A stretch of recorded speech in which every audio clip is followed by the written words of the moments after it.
Yeah, Excel was about at that time they didn't have much. 8 months after I saw it. They didn't have much. They had like an average social game on Facebook. It was nothing much. Okay. I think for me, I can't name the actual company, which is really boring for you. But the reason we walked away is there just wasn't that fit in terms of there's no way I'm going to be able to work with that founder. And he was brilliant, and he went on to be incredibly successful. As it happened, I had some great other companies in that fund, but there was no way that we could have worked together during that really early phase. Just how you were challenging him. He was always going to be that defensive sort of everything's barriers up, and it was just like, this is going to be hard work, no matter how great it comes. If he's like this with the next round investors, if he's like this when they're trying to change his product. As it happened, he was incredibly successful and it went on, but it was like, I knew what problems we have with that guy the whole way through, but I can't name the company else right, sorry, boring. Fair enough. I don't have a particular example in mind, but there are a few where it's a timing issue. You know, it was too early when we had the opportunity, and it was too expensive. The challenge that when it's going to become really big, what looks too expensive at the beginning is actually, we were talking about an ag tech company this morning that we passed on. We liked them, we didn't invest in them. A couple in that space, but also sometimes you just can't come to terms. Sometimes the valuation becomes an issue, and regardless of how much you like a company, at that stage that we invest, unless there is value or you can see value, you have a limit to the valuation to which you can invest. And unless you can get a certain percentage, you have to pass, even though you like the company. Good point. Yeah, in our case, we don't really have a lot of, even though we see a lot of startups, we don't really have a strong one that we passed on. For us, it's more about the fact that we met them too late, because we invest pre-seed when there's like 3-4 people with a prototype.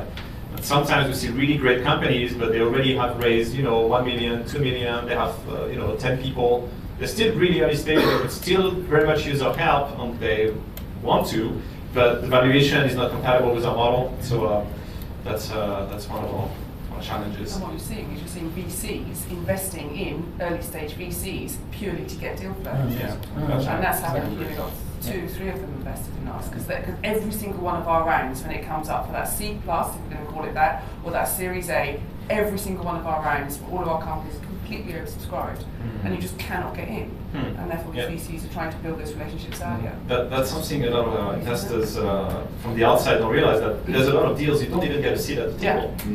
They don't even call you, particularly like repeat founders. They already have the network. They already know tons of people. If they manage to make money for a bunch of other VCs, they'll be more than happy to put money in the next company. I actually have a final question to end with is to get everybody started who's not already active in deep tech. How about deal flow? So we, as very early stage startup investors, the startups we invest in are typically not visible in the media. They have 3 people, a prototype in the lab, can't show it, very rare they do.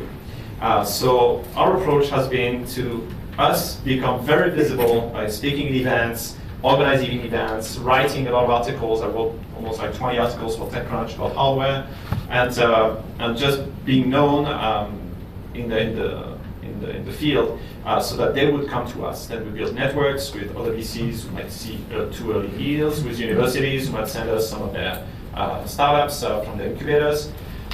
So how about deal flow? How do you get your deal flow?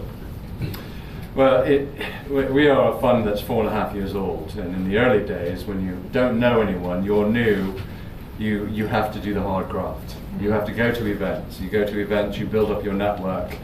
Now you still do those to nourish that network, but as we were talking about earlier, it's a lot of them are referrals.